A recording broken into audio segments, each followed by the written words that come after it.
The story behind We Are the World is one of the most ambitious logistical feats in music history.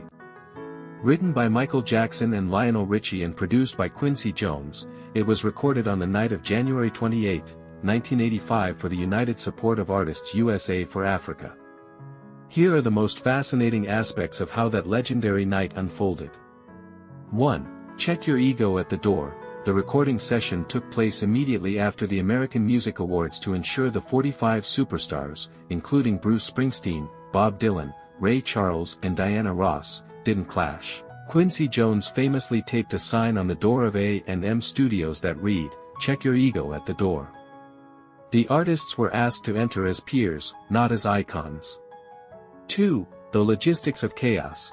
Because there was only one night to get everyone together, the recording started at 10 p.m. and lasted until 8 a.m. the following morning. The hustle. Lionel Richie had just finished hosting the AMAs and arrived at the studio exhausted. The distractions. At one point, recording was delayed because Cyndi Lauper's jewelry, specifically her necklaces and earrings, was making a clinking sound that the microphones were picking up. 3. The Stevie Wonder incident. In the middle of the night, Stevie Wonder suggested that some of the lyrics should be sung in Swahili to better represent the people in Ethiopia. This caused a brief moment of tension. Waylon Jennings, a country legend, reportedly left the room jokingly saying, "No well-meaning redneck is gonna sing in Swahili." After a quick check, they realized Swahili isn't even the primary language spoken in Ethiopia, so the idea was dropped.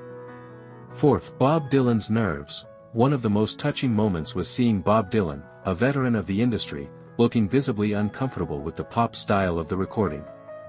To help him find his voice, Stevie Wonder sat at the piano and mimicked Dylan's singing style to show him how to approach his solo. Dylan eventually relaxed and nailed his take in one go. 5. A massive impact. The song wasn't just a creative success, it was a financial powerhouse. It sold over 20 million copies. It raised over $63 million, equivalent to roughly $160 million today for humanitarian aid in Ethiopia and Sudan. The song was almost written by Stevie Wonder as well, but because he was so busy. Fun fact. The song was almost written by Stevie Wonder as well, but because he was so busy, Jackson and Richie ended up finishing it together at Michael's Havenhurst estate just days before the session.